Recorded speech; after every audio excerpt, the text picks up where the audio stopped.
गणेश सिखाते हैं दुख में भी सुखी रहा जा सकता है।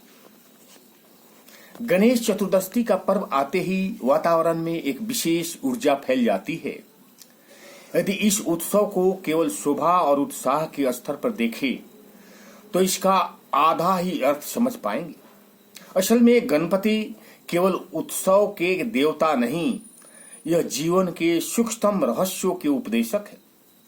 उनके स्वरूप का हर अंग, हर प्रतीक हमें यह बताता है कि जीवन में सुख का आरंभ बाहर से नहीं भीतर से होता है। गणेश का विशाल मस्तक हमें सिखाता है कि जीवन को गहराई से समझने की क्षमता विकसित करनी चाहिए। उनके बड़े कान बताते हैं कि सुनने की कला ही रिश्तों और समाज को मजबूत करती है।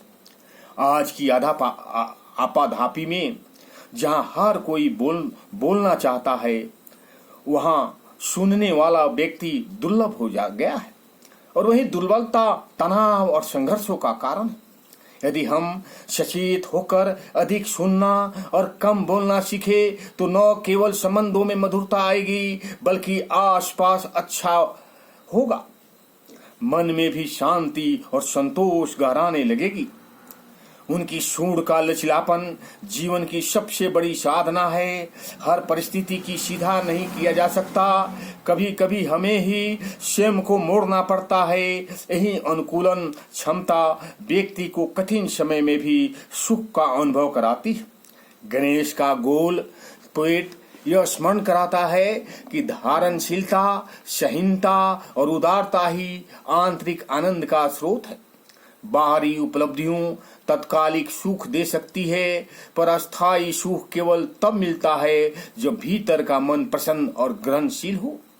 गणेश का वाहन चूहा एक अत्यंत सूक्ष्म प्रतीक है। चूहा लालसा और अहंकार का सूचक जो निरंतर कुतरता रहता है। यही चूहा जब भगवान गणेश का वाहन बनता है तो सिखाता है कि इच्छाओं और अहंकार पर नियंत्रण संभव है।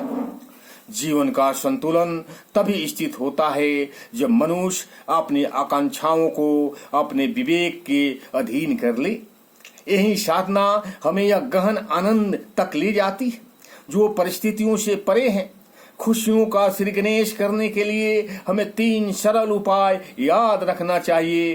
पहला, हर परिस्थिति को अवसर की दृष्टि से देखना, विघ्न बाधा नहीं शिक्षा है। दूसरा, जीवन में कृतज्ञता का भाव जागृत करना, जो मिला है उसे स्वीकार करना ही आनंद का आरंभ है। तीसरा, करुणा और सेवा को अपनी दिनचर्या का हिस्सा बनाना। गणेश हमें यह नहीं सिखाते कि जीवन में कभी दुख नहीं होगा, बल्कि दुख को देखते हुए भी मनुष्य सुखी रह सकता है। बुद्धि और विवेक, धैर्य और करुणा, श्रद्धा और साधना जैसे गुणों का विकास ही असली पूजा है। ओम शांति। अच्छा लगे लाइक करें और सब्सक्राइब करें। ओम शांति।